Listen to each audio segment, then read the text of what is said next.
Hello, good morning. My name is Sunil Kumar और आज हम 6 मार्च का न्यूज़पेपर कवर करेंगे। महाराष्ट्र ने एंटी कन्वर्जन लॉ पास किया नहीं है, करेंगे इसको। एक बिल लाने की बात की, इसको अप्रूव किया, इसको जानेंगे थोड़ा सा। फिनलैंड को रिलेशंस हमने कुछ अपग्रेड किए हैं। ग्रेविटी बॉम्ब्स के बारे में जानेंगे। वर्ल्ड हियरिंग डे था, उस पर कुछ क्विज थी, उसको थोड़ा समझेंगे। इंटरनेशनल वुमेंस डे है, बहुत ज़्यादा इसमें कुछ समझना नहीं, बट यस इसकी थीम क्या थी इसको समझेंगे। राज्यसभा इलेक्शंस कुछ अपडेट्स हैं, इसको मैंने पहले डिस्कस किया था। प्लस ईरान वॉर की कुछ अपडेट्स हैं, इसको जानें। कुछ इंटरनेशनल लॉज से रिलेटेड बातें हैं, इसको थोड़ा सा समझ लेना ये ज़रूरी है, इस पर क्वेश्चंस बन सकते हैं। ऐसे स्टार्ट। देखो, एक बिल लेके आए हैं, अभी इसको एक ड्राफ्ट बिल को अप्रूव किया है, बेसिकली लेकर भी नहीं आए हैं। महाराष्ट्र असेंबली में इसको प्रपोज किया जाएगा, अगर पास कर दिया तो ये एक्ट बनेगा। तो ये धर्म स्वतंत्र या अधिनियम लेके आए, मतलब धर्म की स्वतंत्रता के लिए अधिनियम लेके आए हैं, जिसमें अगर कोई ज़बरदस्ती कन्वर्ट करता है तो 7 साल की सज़ा प्लस 5 साल तक का फाइन रखने का प्रोविज़न दिया गया है। ओके। और ये केवल हिंदू जो लड़कियां हैं उनके कन्वर्जन को रोकने के लिए, बेसिकली जैसा मैंने आपको पहले भी बताया था, जब हम आज़ाद हुए थे तो इसमें एक स्पेशल हिंदू मैरिज एक्ट लेके आए थे 1956 में, आई थिंक। तो इससे एक रास्ता क्लियर कर दिया गया था हिंदूज औरतों के लिए और लड़कियों के लिए और लड़कों के लिए कन्वर्ट होने का, है ना। प्लस इसके बाद मुस्लिम्स का पर्सनल लॉ बोर्ड आ गया था, पर्सनल लॉ। उससे भी रास्ता साफ हो गया कि मतलब मुसलमान कन्वर्ट नहीं हो सकते, केवल हिंदू ही उधर जाके कन्वर्ट होंगे। नहीं समझे? पर्सनल लॉ के हिसाब से जैसे शादी करनी है तो मुस्लिम पर्सनल लॉ के हिसाब से लड़की, हिंदू लड़की को अगर मुस्लिम लड़के से शादी करनी है तो उसे कन्वर्ट होना ही पड़ेगा। प्लस इधर हिंदू मैरिज से भी एक्ट से अलाउ कर दिया। ठीक है, तो उसके लिए ये एंटी कन्वर्जन लॉज की ज़रूरत पड़ती है। ठीक है, अगर कोई ऑर्गेनाइजेशन है, जैसे कोई चर्च वगैरह हो गया या कोई इंस्टीट्यूट हो गया, वो अगर कन्वर्जन को प्रमोट कर रहा है, उस पर भी बैन लगाया जाएगा, जेल में भेजा जा सकता है। प्लस ये नॉन बेलेबल ऑफेंसेस की कैटेगरी में रखा जाएगा इसको। अभी देखो, बिल अप्रूव किया गया है, अभी इसकी स्टेट लेजिस्लेटिव असेंबली में आएगा भी, फिर इसको पास किया जाएगा, फिर गवर्नर उसको अप्रूव करेगा, फिर इसको लेके ये लोग हाई कोर्ट, सुप्रीम कोर्ट भी जाएंगे।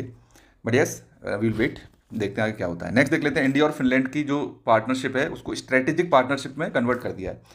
स्ट्रेटेजिक का मतलब होता है कि हम लोग जब भी रिलेशनशिप्स की बात करेंगे तो हम इसमें सिक्योरिटी की बात करेंगे। ओके, सिक्योरिटी, सुरक्षा का जब मामला सामने आ जाता है तो हम स्ट्रेटेजिक की बात करते हैं। तो ये किस चीज़ की सिक्योरिटी की बात की जाएगी इसमें? डिजिटल सिक्योरिटी की। Alright, and sustainability. तो नाम क्या रखा गया हमारी टाइज का? Strategic partnership in digitization and sustainability. Okay, Finland के प्रेसिडेंट का नाम है, ये याद रख लेना, Alexander Stubbs. Remember this name. Plus इसमें 3 पैक्ट हम लोगों ने साइन किए। एक मोबिलिटी पे है, मोबिलिटी का मतलब है हमारे लोग और उनके लोग एक दूसरे की कंट्रीज में आ जा सकेंगे। एनवायरनमेंट को लेके मतलब हमने बात की है कैसे प्रोटेक्ट करना है। नेक्स्ट हमने बात की स्टैटिक्स को लेके। प्लस हमने जो बायलेटरल ट्रेड है उसको डबल करने का टारगेट कब तक का रखा है? 2030 तक का रखा है। समझना है इस चीज़ को, है ना। बायलेटरल ट्रेड का टारगेट है, ये पूछी जा सकती है कि 2045 तक रखना है। नहीं, इतना लंबा क्यों हम डबल करेंगे भाई? 2045 तक तो हम 10 गुना ट्रेड कर देंगे। ओके, तो डबल करना है तो जल्दी से जल्दी हमको ट्रेड डबल कर लेनी है, इसको ऐसे समझते हैं अपन लोग। जॉइंट वर्किंग ग्रुप हमने इस्टेब्लिश किया है डिजिटलाइजेशन पे। प्लस नेक्स्ट देखें, जॉइंट टास्क फोर्स हमने 6G पर की है, and greater connectivity of startup ecosystems. और ये जरूरी है, जो वर्ल्ड का सर्कुलर इकोनॉमी का जो फोरम होगा वो इंडिया होस्ट करेगा। नहीं समझे? सर्कुलर इकोनॉमी, इसमें कई सारे आर यूज़ करते हैं, reuse, reduce, remanufacture, something like that. तो अपन लोगों को सर्कुलर इकोनॉमी प्रमोट करनी है तो उसकी फोरम, वर्ल्ड की जो मीटिंग होती है समिट लेवल की, वो इंडिया होस्ट करेगा। ओके, और जो FTA वगैरह साइन किया था उसकी भी बात की गई है। नेक्स्ट हम बात कर लेते हैं, इसको देख लेते हैं। With the cooperation of finish architects, हमने क्या क्या काम किए थे? कुछ चिनाब पर जो हमने वर्ल्ड का हाईएस्ट रेलवे ब्रिज बनाया था, वो फिनलैंड के उससे कोऑपरेशन से हमने बनाया था। पहले से ऑलरेडी बहुत अच्छे रिलेशंस थे तो उनको ही अपग्रेड किया गया है। तो जो बैम्बू है उससे जो बायो एथेनॉल रिफाइनरी हमने नुमालियागढ़ असम में लगाई हुई है, वो भी इसके कोऑपरेशन से लगाई है हमने। ओके, ये सारी चीज़ें हैं। हमारी जो पार्टनरशिप है बहुत ज़्यादा गहरी हो जाएगी, defence, space, semiconductors, critical minerals के क्षेत्र में। ये सब बातें हैं, हर बार की जाती हैं, बट यस। नेक्स्ट देख लेते हैं, ग्रेविटी बॉम्ब्स को मारने की बात कर रही है USA की गवर्नमेंट। तो इसमें 500 पाउंड के बॉम्ब गिराए जाएंगे, 1000 पाउंड के गिराए जाएंगे ऊपर से। ग्रेविटी का मतलब होता है कि इनमें इंजन नहीं रहता है। नहीं समझे? जैसे ये मिसाइल है तो इसमें इंजन नहीं होगा इसको उड़ा के ले जाने के लिए। इसको एयरप्लेन में अपन लोग रखेंगे, है ना, और एयरप्लेन से नीचे ड्रॉप कर देंगे और ग्रेविटी की वजह से जाके ये लोग हिट कर देंगे। तो इसको इसलिए ग्रेविटी बॉम्ब्स बोलते हैं। ओके, इसको थोड़ा समझ लेते हैं। अंटिल नाउ जो स्टैंड ऑफ म्यूनेशन से यूज़ किए गए, जैसे कोई शिप खड़ी हुई है तो यहाँ से एक बम चला जाएगा उड़ के, या फिर कोई USA का बेस है, यहाँ से एक मिसाइल चली जाएगी उड़ के। तो स्टैंड ऑफ जो हथियार हैं उन्हीं का यूज़ किया गया है अब तक, खड़े खड़े हथियारों को। अब ग्रेविटी बॉम्ब्स को माना जाएगा। देखो कौन कौन से यूज़ किए गए हैं, इसको देख लेते हैं। स्टैंड ऑफ म्यूनेशंस में हम बात कर लेंगे। देखो, डिस्ट्रॉयर्स का यूज़ किया गया है, स्टेल्थ एयरक्राफ्ट्स का यूज़ किया गया है, टोमाहॉक क्रूज मिसाइल्स का यूज़ किया गया है, लूकास, लूकास का मतलब है ये तुम्हारे ड्रोन्स मान लो इनको, यूएवीज है ना, यूएवीज, ये अनमैन्ड कॉम्बैट अटैक सिस्टम्स हैं, बहुत महंगे नहीं है, $25,000 का एक तुमको मिल जाएगा, और इसी से मार गिरा रहे हैं इन लोगों को अपन लोग अभी तक, ठीक है। और क्रूज मिसाइल, बैलिस्टिक मिसाइल में मैं अंतर बताऊंगा नहीं तुमको, बाद में देख लेना जाके, मैं पहले डिस्कस कर चुका हूँ। ग्रेविटी बॉम्ब की बात कर लेते हैं। फ्री फॉल बॉम्ब माना जाता है इनको, हवाई जहाज से ऊपर से फ्री फॉल करा देते हैं इनका, ओके। अनपावर्ड म्यूनिशंस होते हैं, पावर नहीं रहती इनके अंदर, ओके, ग्रेविटी से चल के जाते हैं। क्रूज मिसाइल जैसे होती हैं वैसा नहीं है ये, क्रूज मिसाइल्स में इंजन होता है, टोमाहॉक मिसाइल्स की तरह है, ठीक है। उनको टोमाहॉक मिसाइल्स हो गई तो हवाई जहाज से उनको मार देते हैं अपन लोग। इट लैक्स इंटरनल इंजन, इसमें कोई इंजन नहीं होता है अंदर। इसकी जो ट्रेजेक्टरी है वो ग्रेविटी डिसाइन करता है कहाँ पे जाएगा, प्लस इसके एरोडायनामिक्स, इसमें पंख वगैरह लगे हों ग्लाइड करने के लिए, उसकी वजह से, ओके। और अब तक यूएस ने इसको मॉडर्नाइज भी कर दिया है, अब प्रिसीजन एम्यूनिशंस में नाम आ जाता है, क्योंकि उसमें कई सारे जो ग्लाइड भी करेगा तो किस तरह से ग्लाइड करना है, कैसे मॉनिटर करना है, तो एक्यूरेटी, पिन पॉइंट एक्यूरेसी पे भी ये लोग मार सकते हैं इसको जीपीएस का यूज़ करके। कन्वेंशनल भी हो सकता है और ये न्यूक्लियर भी हो सकता है ग्रेविटी बॉम्ब्स में, ओके। लेकिन अभी जो यूएसए यूज़ करेगा वो मतलब कन्वेंशनल यूज़ करेगा, न्यूक्लियर बॉम्ब नहीं मारेगा अभी, ओके। जो कन्वेंशनल बॉम्ब जो बनाए जाते हैं ग्रेविटी वाले, $25,000 से $30,000 की इनकी खर्चा आता है। लेकिन हाँ, यूएस के आर्सनल में B61 और B83 सीरीज़ के न्यूक्लियर ग्रेविटी बॉम्ब्स भी हैं। और न्यूक्लियर बॉम्ब्स की ही बेसिकली जो क्षमता नापी जाती है, कैपेसिटी या यील्ड का हो, तो किलो टन्स ऑफ TNT में नापी जाती है। मतलब ये 50,000 या 5,000 किलो टन जितना TNT नुकसान पहुंचाता है ना, उतना ही एक न्यूक्लियर बॉम्ब नुकसान पहुंचाएगा। इस तरह से TNT के मारक क्षमता के उसमें इसको नापा जाता है। ग्रेविटी बॉम्ब का आपको समझ में आ गया। नेक्स्ट, इंटरनेशनल वुमेन डे आने वाला है 8 मार्च को। इसकी थीम समझ लेते हैं, गिव टू गेन। तुमको देना पड़ेगा, मतलब जितने भी इंस्टीट्यूशंस हैं, सरकार हैं, उनको पैसा देना पड़ेगा, तभी तुम जो है जेंडर इक्वलिटी गेन कर सकते हो, ये है इसका मतलब। और 2029 में जो हमने नारी वंदन अधिनियम लेकर आए थे, अधिनियम, उसके बेसिस पे ये कह रहे हैं कि हम लोग 2029 तक बहुत ही one of the most gender representative parliament बन जाएंगे हिस्ट्री की। बट ऐसा पॉसिबल है नहीं, मैंने आपको ये डिस्कस किया था कि 2029 तक पॉसिबल ही नहीं है, 2034 तक भी ये पॉसिबल नहीं है कि हम लोग इस अधिनियम को वो कर पाएँ, लागू कर पाएँ, ओके। नेक्स्ट, इसमें बताइए कि हमारी प्रॉब्लम्स क्या क्या हैं। हमारी सोसाइटी बहुत ज़्यादा एज कर रही है, 100 मिलियन लोग हमारे, मतलब 10 करोड़ लोग ऑलरेडी 60 से ऊपर के हैं। ये 250 मिलियन हो जाएंगे, मतलब 25 करोड़ हो जाएंगे कब तक, 2040 तक। प्लस इसमें वुमेन ज़्यादा हैं, क्योंकि वुमेन 4 से 5 साल ज़्यादा जी रही है आदमियों से, है ना। और बुढ़े लोगों की प्रॉब्लम्स क्या हैं, लोअर लाइफ टाइम सेविंग्स होती हैं, अनएम्प्लॉयमेंट हिस्ट्री इनकी अच्छी रहती नहीं है, कोई एसेट्स नहीं होते इनके पास, केयर गिवर नहीं है, बच्चे इधर उधर जाके रह रहे हैं। तो इसके लिए कुछ पॉलिसीज़ भी हैं, जैसे national policy for older persons हैं, Indira Gandhi national old age pension scheme है, जिसमें 1,000 रुपये लगभग आई थिंक दिए जाते हैं बुढ़े लोगों को। बुढ़े लोगों को नहीं बोलना चाहिए, it's a very bad language, लेकिन मैं इसको अपमानजनक तरीके से नहीं यूज़ कर रहा हूँ, it's just funny way to say this. I respect older people a lot, okay, इसमें बुरा मत मानना भाई लोग। तो बुजुर्गों के लिए ये सारी है। नेक्स्ट हम बात कर लेते हैं, कर्नाटका हाई कोर्ट ने बोल दिया है कि जो, देखो, एक वाइल्ड लाइफ सेंचुरी इन्होंने बोली थी, इसका नाम था कपाटा गुड्डा, वाह भाई वाह, कपाटा गुड्डा, मुड्डा नहीं भाई, गु है, गुड्डा, ठीक है कि नहीं, वाइल्ड लाइफ सेंचुरी। अब इसमें इन लोगों ने क्या किया ना, इतनी चतुराई से, जैसे ये वाइल्ड लाइफ सेंचुरी है या ये फॉरेस्ट है कोई, तो बोलिए इतना सारा एरिया क्या रहने वाला ना, ये वाइल्ड लाइफ सेंचुरी है। अब जब ये वाइल्ड लाइफ सेंचुरी हो जाएगी तो इतने को ये लोग क्या कर सकते हैं, काट सकते हैं पेड़ों को। इतनी चतुराई से लोग काम कर रहे, कर्नाटका कांग्रेसी। तो जाहिर सी बात है, लोग कहाँ पहुँच जाएंगे, हाई कोर्ट। तो कर्नाटका के हाई कोर्ट ने बोल दिया है कि जो 55 स्क्वायर किलोमीटर का जो एरिया तुमने छोड़ दिया था ना भाई, ये इस फॉरेस्ट का, कप्पाटागुड़ा रिजर्व फॉरेस्ट का, उसको भी वाइल्ड लाइफ सेंचुरी का पार्ट बनाओ, जिससे कि उसको प्रॉपर प्रोटेक्शन मिल सके, ठीक है। ये आपको समझ में आ जाना चाहिए। ये कप्पाटागुड़ा वाइल्ड लाइफ सेंचुरी, ये ज्योग्राफी ऑप्शनल पेपर 2 जो मेंस होगा इसके बाद, प्री के बाद, तो उसमें ये लोकेशन के तौर पर पूछी जा सकती है, तो इसको हमने मार्क करके रखा हुआ है। नेक्स्ट, चीफ मिनिस्टर करें, चीफ जस्टिस सूर्यकांत जी हमारे भूटान घूमने के लिए गए, तो उन्होंने कहा लाओ इनके उससे मिल लेते हैं, किंग से। तो इनके भूटान के जो किंग हैं, जिग्मे खेसर नामग्याल वांगचुक, इनसे मिले और इनको बोले कि देखिए जी, हम तुमको असिस्टेंस देंगे, तुम्हारे जो कोर्ट वगैरह उनको डिजिटली कर देंगे, डिजिटलाइजेशन कर देंगे जुडिशरी का, फिर तुम डिजिटली करप्शन कर पाओगे। ये बहुत अच्छा फेथ सेक्शन में बहुत अच्छा आर्टिकल था, इसमें बताया कि एसेंशियल ड्यूटीज़ ऑफ ऑल, हम सब लोगों को कुछ काम हैं जो हमेशा और रोज़ करने चाहिए, है ना। एसेंशियल ड्यूटीज़ हैं, ये हमारे कर्तव्य हैं जो हमको करने चाहिए। अच्छा है, देखो इसको समझ लेते हैं। डॉक्टर वेंकटेश ने इसको बोला है डेली लाइफ्स के लिए। पहला है कि हमेशा सच बोलना है, तुमको हमेशा सच बोलना है। इसमें दूसरा वो क्या है कि सच बोलेंगे किसी का नुकसान हो रहा हो तो तो तुमको शांत रहना है, यू शुड रिमेन साइलेंट, कुछ बोलना ही नहीं है।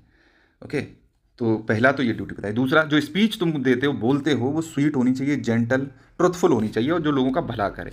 ओके, तुमको फाल्स हुड को नहीं ले जाना है कि आजकल जो लड़का लड़की होते हैं ना, दूसरों को, एक दूसरे को प्लीज़ करने के लिए 50 झूठ बोलते हैं एक सेंटेंस में एटलीस्ट। तो इस तरह का तुमको नहीं करना है, तुमको दुनिया को प्लीज़ नहीं करना है, अच्छा नहीं दिखाना है। यू स्पीक योर ट्रुथ, बाकी का सामने वाले को समझना है नहीं समझना, बहुत ही जेंटल तरीके से, अकड़ के नहीं। देखो भाई, ये सच्चाई है, तुम्हें मानना है मानो, नहीं तो कोई बात नहीं। तीसरा इन्होंने बोला है, दूसरे क्या गलती कर रहे हैं इससे अपन लोगों को कंसर्न नहीं होना चाहिए, है ना। दूसरा कोई आदमी ने कुछ गलती कर दी और तुम परेशान हो रहे हो, जैसे तुम्हारे बारे में किसी आदमी ने झूठा फैला दिया कुछ, तो तुमको वो उसकी गलती है, तो तुमको उसके लिए परेशान नहीं होना है। ओके। चौथा, ये लोग ये कहना चाहते हैं कि वाई सम पीपल, देखो इसमें ये अच्छी बात कही गई है कि कुछ लोग हैं जो इतनी सारी गलतियां करते रहते हैं, पाप करते रहते हैं, लेकिन फिर भी वो खुश रहते हैं और बहुत ही प्रॉस्पर हो जाते हैं, बहुत पैसा वगैरह आ जाता है उनके पास, अय्याशी करते हैं। और जितने भी लोग बेचारे जो राइशियस लाइफ जी रहे होते हैं, वो बेचारे सफ़र करते रहते हैं। तो इसका क्या जवाब है तुम्हारे पास? इससे बढ़िया तो हम भी जो है सिन करें और आराम से हैप्पीली खुश रहें। तो इसमें यह है कि जो सिनर्स होते हैं, पाप करने वाले, उनको ऐसा अपीयर होता है कि जो उनके एक्शंस हैं, उनके कॉन्सिक्वेंसेस से वो बच गए हैं। ऐसा वो बच नहीं सकते, उनके जो एक्शंस का कॉन्सिक्वेंस है वो उनके बच्चों को भुगतना पड़ता है, प्रोजेनीज को। ओके, तो उनके बच्चे भुगतते हैं, और ये सत्य है। कितना भी अमीर आदमी हो, करप्शन कर करके पैसा जितने भी पुलिस वाले वगैरह कमा लेते हैं, उनके बच्चे नालायक ही निकलते हैं। मैंने आज तक, मुझे एक भी पुलिस वाले का ऐसा बच्चा ही नहीं मिला आज तक जो ढंग का पैदा हुआ हो, नहीं समझे। तो उनके बच्चे भुगतते हैं भाई, इट इज़ अ फैक्ट। और जो सिनर्स हैं उनको पता चल जाता है मरने से पहले कि हमने अपनी ज़िंदगी बर्बाद कर ली, and they die in vain. कह रहा हमारी औलाद ऐसी हो गई, हमारा पैसा कमा के रख दिया, ये भी कबाड़ में जाना है, और ये हमारा बच्चा जो है समाज पे एक बोझ बन के जिएगा, नुकसान करेगा, मारेगा किसी को, नहीं समझे, जेल में जाएगा। तो वो हैप्पीली मर भी नहीं पाते बेचारे। तो ये इसका जवाब है, बहुत अच्छा जवाब है, आई लाइक इट। और देखो इसमें पांचवा ये बोला है कि तुमको कुछ लोगों के साथ कभी आर्गूमेंट करना नहीं है, जबान नहीं लड़ानी है। आर्गूमेंट मतलब पलट के जवाब भी नहीं देना है, उनकी बातें सिर्फ सुन लेनी है। ऐसे कौन कौन से लोग हैं? जैसे आचार्य और गुरु हो गए, तुम्हारे शिक्षक हैं, टीचर हैं, उनकी बातें सुननी है। मेटरनल अंकल, मामा वगैरह हो गए, है ना, उनकी बातें सुननी, उनके साथ आर्गूमेंट नहीं करना है। प्लस कुछ लोग आके तुम्हारे पास सरेंडर कर देते हैं कि अरे यार हम तुम्हारी शरण में हैं, तुम जैसा करना चाहो वैसा कर लो, तो उनके साथ की भी आर्गूमेंट नहीं करना है। बच्चों के साथ आर्गूमेंट नहीं करना, बुढ़ों के, बुजुर्गों के साथ, पार्डन मी, है ना। और जो लोग सफ़र कर रहे हैं उनके साथ आर्गूमेंट नहीं करना है। जैसे तुम्हारा दोस्त था, तुम्हारा कोई दुश्मन रहा हो बहुत बड़ा, उसका बहुत तगड़ा एक्सीडेंट हो जाए, तुम जाकर उसको गालियाँ देने लगो, आर्गूमेंट करने लगो, नहीं, वो सफ़र कर रहा है, let him suffer first, okay, let him heal. ये सारी बातें हैं। और देखो अपने पिताजी के साथ, अपने माताजी के साथ, अपने भाइयों के साथ, बहनों के साथ, पत्नी के साथ और अपने नौकरों के साथ हमेशा कंपैशन के साथ आपको बिहेव करना है, इनके साथ आर्गूमेंट नहीं करना है। छठवां, सोशल सर्विस करती रहनी है भाई, और एजुकेशन को प्रमोट करना है, शिक्षा को प्रमोट करो। एजुकेशन का मतलब ये नहीं है 2+2 4 होते हैं ऐसा सिखाना है लोगों को। एजुकेशन का मतलब है नॉलेज देनी है, अवेयरनेस कराना है कि क्या सही है, क्या गलत है, सोसाइटी में तुम लोग कैसे कंट्रीब्यूट कर सकते हो, ये सारी चीज़ें उनको देनी है, ठीक है। और इसमें ये बोला है कि मैरिड लाइफ जैसे डिफिकल्ट होती है, इसको एक जैसे शिप होती है ना, जैसे शिप हो, इसमें एक छेद हो रखा हो, तो मैरिड लाइफ को ऐसा बोला जाता है। बट हमको हमेशा सिंसियर एफर्ट्स करते रहने हैं, परसिवियरेंस दिखाना है, और ये सारे काम करते हुए शादी हो गई, ब्याह हो गए, इन सबको आगे लेते जाना है, मतलब, ठीक है, टेंशन नहीं लेनी है। नीतीश को बोल दिया है कि तुम भाई राज्यसभा की सीट पे जाओ, पार्लियामेंट में पहुंचो, और तुमको जो है मिनिस्टर वगैरह बना देंगे। तुम बहुत साल रह लिए चीफ मिनिस्टर, कहाँ के, बिहार के। Now it's time for younger generation to take over. मैं इसके बारे में बता चुका हूँ कि राज्यसभा के इलेक्शन किस तरह से होते हैं, मैंने आपको बताया। इलेक्शन कमीशन ऑफ इंडिया ही इनके इलेक्शंस करवाता है। इनके पास पावर्स होती है लोकसभा के, राज्यसभा के इलेक्शन, प्रेसिडेंट, वाइस प्रेसिडेंट के election, state legislative assembly and state legislative councils के इलेक्शंस। इन सारे इलेक्शंस को करवाने की पावर किसके पास रहती है? इलेक्शन कमीशन ऑफ इंडिया के पास रहती है। ओके, अब हम बात किसकी कर रहे हैं? राज्यसभा के इलेक्शंस की। ये सारे जितने भी इलेक्शंस हैं ये होते हैं सीक्रेट बैलेट से, सीक्रेट बैलेट। इसका इसका काउंसिल का नहीं पता मुझे यार, स्टेट लेजिस्लेटिव काउंसिल का थोड़ा सा चेक कर लेना। बाकी का इन सब का मुझे पता है, लोकसभा हो गया, president, vice president, state legislative assemblies, ये सीक्रेट बैलेट से होते हैं। 2003 के बाद से राज्यसभा का इलेक्शन कैसे कर दिया गया था? ओपन बैलेट से कर दिया गया था। Okay, just remember this. और नेक्स्ट ये मैंने बता दिया, नीतीश कुमार के इसमें नहीं जाते हैं।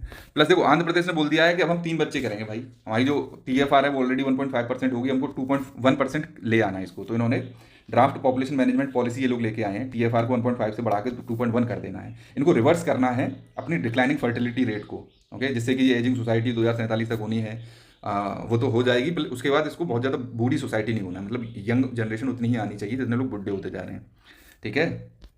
तो problems like Japan, Italy, south Korea जो लो TFR की वजह से फेस कर रहे हैं ना, तो वो ये लोग फेस ना करें, इसकी वजह से प्रोएक्टिवली ये लोग ये कर रहे हैं।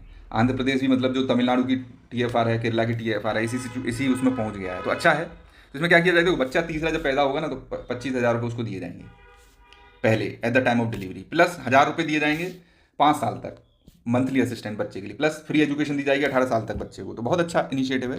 1 अप्रैल से आई थिंक ये लागू हो जाएगा। I think it's a good initiative.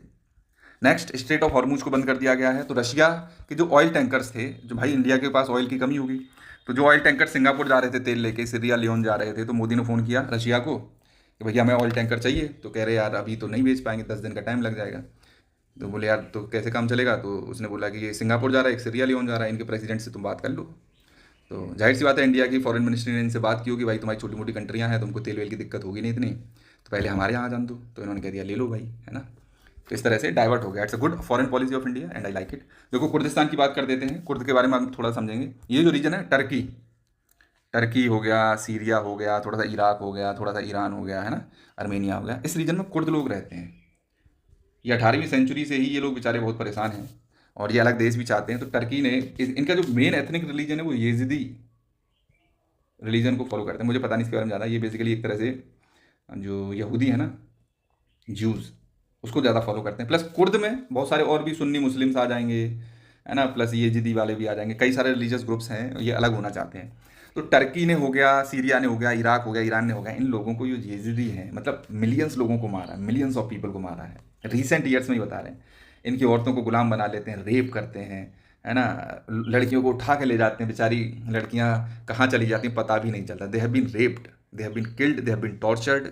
और इनको ह्यूमन भी नहीं ये लोग बेचारे मानते, बेचारे करें, ये लोग मानते नहीं इन बेचारे लोगों को, यहूदी लोगों को। तो ये चूंकि सेपरेट होना चाहते हैं, अलग कंट्री चाहते हैं, कुर्दिस्तान बनाना चाहते हैं ये बेसिकली। तो जाहिर सी बात है, ये लड़ना है कुर्द लोगों को, टर्की से भी लड़ना है। Turkey is also enemy of USA and like that country. Syria से भी लड़ना है। इराक तो खैर इस समय फ्रेंडली रिलेशन रखता है, बट यस अभी इनको आम करना शुरू कर दिया कि तुम ये ईरान को मारना स्टार्ट करो। ओके, तो ये ग्राउंड पर जाएंगे, बंदूकें ले लेंगे और ईरान के जो आर्मी हो गए, पुलिस वाले हुए, इन सबको मारना स्टार्ट करेंगे। ये बोल रहे हैं कि ये शशि थरूर जी हैं, ये बैटिंग करने आ गए कि हमारे वेस्ट एशिया में स्टेक्स बहुत ज़्यादा हाई हैं, तो हमको इंडिया को रोकना चाहिए इस बार को, डिप्लोमेसी का यूज़ करके, है ना। तो ये बोल रहे हैं कि रिजीम चेंज करवाना चाहते हैं, कि हम यूनिपोलर वेस्ट एशिया चाहते हैं। यूनिपोलर वेस्ट एशिया का मतलब है सऊदी अरेबिया का ही डोमिनेंस हो जाए यहाँ पर, या फिर हम ये चाहते हैं कि मल्टीपोलर वेस्ट एशिया बना रहा है, सऊदी अरेबिया भी रहे, ईरान भी रहे, क्योंकि Iran was one pole there. Iran बहुत ही अच्छा मिलिट्री पावर था उस रीजन में, जैसा कि आप देख पा रहे हैं कि अभी तक उसने नाक में दम करके रखा हुआ है। तो अभी मान लो अगर सऊदी अरेबिया ही अकेला पावर बन जाएगा तो वो बाकी के लोगों को वो भी इशू कर सकता है ना। क्या ये चाहते हैं कि ईरान का जो ऑयल है वो फ्रेंडली गवर्नमेंट के तहत पूरे वर्ल्ड में इंटीग्रेट हो जाए? इस तरह की बातें चल रही हैं, तो जाने देते हैं, इसको समझते नहीं ज़्यादा। नेक्स्ट, Catch-22, इसको थोड़ा समझ लेते हैं। ये एक तरह से एक पैराडॉक्स है, नो विन सिचुएशन, इसमें आप लोग जीत नहीं सकते। तो जो डेना को डुबाया है ना इंडियन ओशियन में, इंडियन ओशियन में डुबाया, देखो ये है, ये जो मैप है ये बता रहा है कि ये इंडिया का नॉटिकल माइल्स, 200 नॉटिकल माइल्स का, क्या बोलते हैं इसको, ये ई एक्सक्लूसिव इकोनॉमिक जोन है। ओके, यहाँ पर उसको डुबाया गया है। ये हाई सीज़ है, या तो अगर नहीं, यहाँ पर डुबाया गया हाई सीज़ में। हाई सीज़ में, एक सेकंड रुको, कहाँ डुबाया गया है? ईरान के पास, वो जो ईरान कह रहे हैं, सॉरी, श्रीलंका के वाटर्स में उसको डुबाया गया है, नहीं समझे। अब इंडिया के अपोजिशन वाले हो गए और जितने भी गधे लोग हैं ट्विटर पे इंडिया को टारगेट कर रहे हैं कि बड़े ताकतवर बनते थे, तुमने कहीं से नहीं बचा पाया। अरे भाई, ईरान के उसमें डूबा, श्रीलंका के उसमें डूबा, इंडिया के में नहीं डूबा है। कई दिन से विशाखापट्टनम में जो इंटरनेशनल फ्लीट रिव्यू चल रहा था, इंटरनेशनल फ्लीट रिव्यू, और जो मिलान एक्सरसाइज चल रही थी, तब से ये बेचारा यहाँ पर खड़ा हुआ है। मैंने 10-15 दिन पहले इसको डिस्कस किया था, तब से इस पर कोई वो नहीं आई आँच।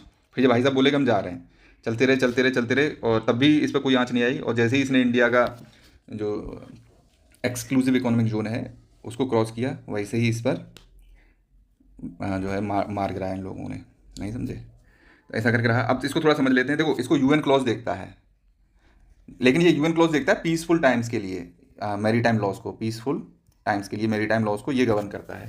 इसने इसके जोन्स बना रखे हैं। ये देखोगे ना, ये जो पॉइंट्स होते हैं बाहर वाले, इनको जोड़ जोड़ के अपन लोगों ने ये लाइन खींच रखी है। इसको अपन लोग बेस लाइन बोल देते हैं, बेस लाइन।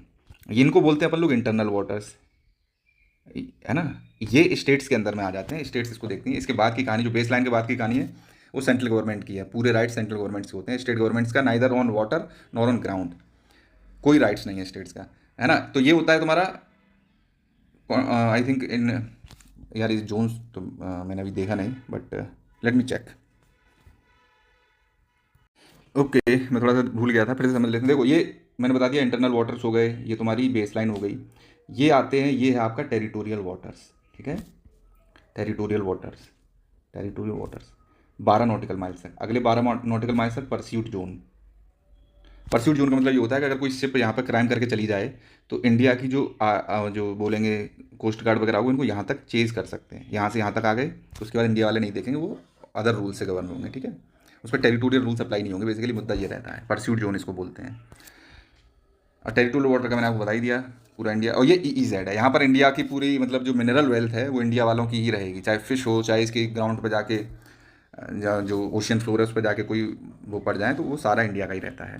पहले ये मालदीव का पड़ेगा, ये श्रीलंका का है, ये उन सब का है, बांग्लादेश वगैरह का है। ये एक्सटेंडेड कॉन्टिनेंटल शेल्फ है, तो इसके बाहर इसको गिराया गया है मार के। तो हम लोग ये नहीं कह सकते कि इंडिया का कुछ रोल है इसमें। हो सकता है कि इंडिया को पता भी हो, दो सिनेरियो में इसमें देख लेते हैं। एक तरह से ये पार्टिसिपेट करने आया था, मैंने बताया था, इंटरनेशनल फ्लीट रिव्यू में, प्लस हमारी जो मिलान एक्सरसाइज थी उसके लिए भी जाया हुआ था। देना को 40 नॉटिकल माइल्स श्रीलंका से डुबो दिया गया है, जो जाहिर सी बात है श्रीलंका के ही वाटर्स में था ये। ओके, तो वर्ल्ड वॉर 2 के बाद ऐसा ये पहला किल माना जा रहा है जो इंटरनेशनल वाटर में डुबाया हो। इंटरनेशनल वाटर से मतलब पहले और वाटर्स में जैसे यहाँ पे खड़ी होती कोई शिप, तो उन सबको डुबो दिया गया है पहले भी, बट इंटरनेशनल वाटर में वर्ल्ड वॉर 2 के बाद पहली बार ऐसा किया गया। ये बहुत ही एक खराब एग्जाम्पल सेट करता है। देखो, इसमें ये हो जाएगा, क्योंकि अब ईरान के शिप को डुबो दिया गया, अब ईरान भी किसी के भी शिप को इंटरनेशनल वाटर्स में टारगेट कर सकता है। उसको देखेगा कि यहाँ पे USA का शिप खड़ा हुआ है, वहीं पे गोला बारूद वो लोग दाग देंगे मिसाइल टाइप से, नहीं समझे। तो इसमें दो सिचुएशन इंडिया की है कि क्या इंडिया अनअवेयर था इस सिचुएशन को लेके। तो इस पर ये आता है कि क्या इंडिया ब्लू वाटर नेवी नहीं रहा है, मतलब अनअवेयर था, बेसिकली अभी अनअवेयर था। हाँ, तो ब्लू वाटर नेवी तुम हो नहीं, इसका मतलब तुम्हारे नेबरहुड में ये सारी चीज़ें चल रही हैं, टोरपीडो लॉन्च हो गया, तुमको पता भी नहीं चल पाया इंडियन ओशन में। तो तुम काहे का ये बताते हो कि तुम इंडियन ओशन रीजन में बहुत ज़्यादा वो रखते हो कि इंडिया का है, नहीं समझे। तुम सिक्योरिटी प्रोवाइड करने की बात करते हो इंडियन ओशन रीजन में, सागर पॉलिसी के तहत, है ना, security and growth for all in this reason.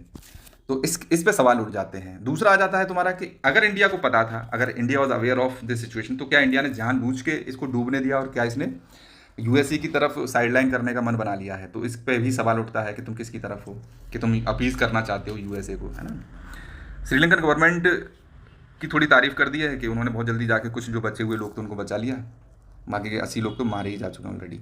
US ने जस्टिफाई कर दिया है, बोले कि हमारा दुश्मन है, हम इसमें मर्सी नहीं दिखाएंगे, चाहे कहीं पे भी हो धरती पर ये। ओके, लीगल फ्रेमवर्क क्या है, क्या हम मैरी टाइम कॉन्फ्लिक्ट में जाके कहीं पर भी इंटरनेशनल वाटर में डुबो सकते हैं किसी शिप को। तो मैंने बता दिया, IRS डेना डुबो दी गई थी, इंटरनेशनल फ्लीट रिव्यू के लिए आई थी, मिलान एक्सरसाइज के लिए आई थी विशाखापट्टनम में, 80 सेलर मर गए इसमें। तो कन्वेंशन एंड लॉज की बात कर लेते हैं, तो जो UN क्लॉज है उसी के लॉज से इंटरनेशनल वाटर्स गवर्न होते हैं। ओके, लेकिन पीस टाइम में ये लॉज को गवर्न करता है, लेकिन आर्म्ड कॉन्फ्लिक्ट के टाइम में ये लोग क्या होंगे, क्या रूल्स फॉलो होंगे, एक्सप्लिसिट मेंशन है ही नहीं इसका। ओके, तो इसके लिए अदर लॉज को फॉलो किया जाता है, UN चार्टर हो गया, है ना। तो ये अलाउ कर देता है कि आर्टिकल 51 के तहत कि इंडिविजुअल और कलेक्टिव सेल्फ डिफेंस के तहत जाके ये लोग इंटरनेशनल वाटर्स में जाके मार सकते हैं। आर्टिकल 2 जो मैंने बताया था कि armed forces against any state, ये अलाउ करता है। तो UNSC भी बोलता है कि अगर मेजॉरिटी वोट है तो जाके अपन लोग मार सकते कहीं भी, है ना। तो लेकिन ये मेजॉरिटी वोट से होना चाहिए। तो कई सारे लॉज हैं, जैसे UN चार्टर हो गया, UNSC का हो गया, इनके तहत ही गवर्न होता है। UN क्लॉज के जो लॉज हैं वो पीस टाइम के लिए हैं, वॉर टाइम के लिए है नहीं। तो ये कहना चाहते हैं। शिप का बात कर लेते हैं। ईरान की जो शिप थी, इसको सैंक्शंस लगा दिए थे US ने कि ये शिप्स वगैरह कहीं पर भी आ जा नहीं सकती, मतलब इस तरह का सैंक्शंस था। लेकिन हाँ, पीसफुल काम के लिए कहीं भी आ जा सकती थी, जैसे इंडिया में एक्सरसाइज के लिए आई, फ्लीट रिव्यू के लिए, इसके लिए आ सकती थी, लेकिन और किसी काम के लिए लोग अलाउ नहीं थे यूज़ करना इसको, है ना। इस पर आरोप भी लगा दिए थे कि ईरान UAV सप्लाई कर रहा है रशिया को इसी शिप के थ्रू, तो रशिया वाले यूक्रेन को बहुत मार रहे हैं बुरी तरह से। ये लिखा हुआ देखो, ship sanctions does not mean that ship can not participate in peace time और मेरी टाइम एक्सरसाइजेस। तो ये कर सकते थे, तो इसीलिए ये लोग आए हुए थे। The fact they're so close to border mean they're aware of some threat. हाँ, श्रीलंका वालों के बारे में लिखा है कि श्रीलंका वालों के आसपास थे, तो जाहिर सी बात है श्रीलंका को तो पता ही होगा कि कुछ टॉर्पीडो वगैरह लॉन्च हुआ है, तो ये बचा भी सकते थे, बट हम इसमें नहीं जाते हैं। मुद्दा यह है कि ये डूब गए हैं, ये मर चुके हैं। मार्क 48 टॉर्पीडो लॉन्च किया था USA ने, ये टॉर्पीडो की फोटो है। ये गया यहाँ से पी पी पी पी करते हुए, और ये इसका हेड है, इसने ये नीचे से मतलब बॉटम अप जैसे शिप है ना, तो यहाँ से आकर ऐसे मारा इसको नीचे से। That's this. और आगे की बात कर लेते हैं। अच्छा हाँ, लीगलिटी इसमें कुछ है नहीं, मतलब कि जो यूएसए इजराइल को मार रहा है उसकी लीगैलिटी क्या है। तो जाहिर सी बात है लीगैलिटी कुछ नहीं है।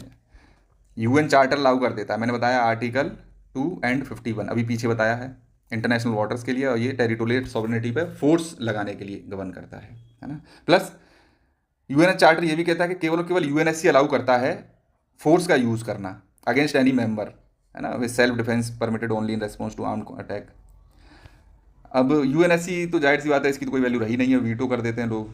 तो यूएसए चूँकि ऑल पावरफुल है तो ये लोग, और प्लस रशिया हो गया, तो फोर्स अपने आप ही ये लोग लगा देते हैं, बाद में यूएन काउंसिल में, सिक्योरिटी काउंसिल में कंडेमनेशन ही चलता रहता है। प्लस यूनाइटेड नेशंस के जो लॉज वगैरह उसमें बोल रखा है जो सिविलियन ऑब्जेक्ट्स हैं, स्कूल हो गए, हॉस्पिटल्स हो गए, इन पर अटैक नहीं करना है। लेकिन हाँ थोड़ा बहुत अटैक हो सकता है क्योंकि ये आर्म्ड कॉन्फ्लिक्ट है भाई, तो कुछ ना कुछ तो नुकसान होगा, है ना। अगर तुम फोर्स का भी यूज़ कर रहे हो तो ह्यूमन सफरिंग को मिनिमम रखना है, मतलब ऐसा बम मारो कि एक झटके में सब मर जाएं, सफरिंग नहीं होनी चाहिए। ये सारी बातें इसमें कही गई हैं, बहुत ज़्यादा कुछ है नहीं। प्लस डेथ टोल की बात कर लेते हैं, 1200 लोग मर चुके हैं। ये तो ऑफिशियल फिगर है ना, ऑफिशियल तो जाने कितने ही मरे होंगे। देखो इस तरह से जो माउंटेनस रीजन होता है ना, इसमें ही ये लोग अपने बंकर वगैरह बनाते हैं। देखो यहाँ से मिसाइल जा रहा है ईरान का, तो इजराइल ने बोल दिया है कि तुम्हारे अंडरग्राउंड जितनी फैसिलिटी है ना भाई, इनको अपन लोग उड़ा डालेंगे। ये पाकिस्तान का आदमी था, ये नेतन्याहू को मारने चला था, ट्रंप को मारने चला था, पकड़ लिया गया तो भाई जाहिर सी बात अपाइज करके छोड़ेंगे इसको। तो कह रहे भैया मुझे उठा ले गए थे ईरान वाले, है ना, और मुझे ज़बरदस्ती भेज रहे थे कि मार दो। ये इतना मतलब नीच लोग हैं, मैं बता नहीं सकता। अभी इंडिया में ही देख लो, कह रहे हैं हमको मोदी जाने दे तो हम ईरान चले जाएंगे और हम लड़ेंगे। और ईरान से जितने लोग मुसलमान ईरान में थे वो कह रहे हैं हमको बचा लो मोदी जी, हमको यहाँ से निकाल लो मोदी जी, और यहाँ वाले वहाँ जाना चाहते हैं। आई डोंट नो, चलो जाने देते हैं। यूनाइटेड किंगडम ने भी कह दिया भैया हम वेस्ट एशिया में अपने और हवाई जहाज वगैरह भेज रहे हैं लड़ाई करवाने के लिए। इसराइल ने बोल दिया है कि हमारा एक हफ्ते का खर्चा $3 बिलियन का हो रहा है। मान लो हम एक महीने चल गए तो $12 बिलियन का खर्चा हो जाएगा, कोई बात नहीं, सह लेंगे। तो ये सारी बातें हैं। नेपाल में चुनाव हुए तो कुछ 60% लोगों ने वोटिंग की है। देखो इस पर न्यूज़ आएगी तो मैं तुमको बता दूंगा। मेरा ये चैनल है टेलीग्राम पर, मैं ये PDF वहाँ भेज दूंगा, @news to notes आप सर्च करेंगे आपको मिल जाएगा। अगर आप डायरेक्ट चाहें तो इसको स्कैन कर लो अपने गूगल लेंसेज से, तो वहाँ पर ये पहुँचा देगा। Thank you, subscribe to my channel. Okay, और फिर मिलेंगे अगली वीडियो के साथ।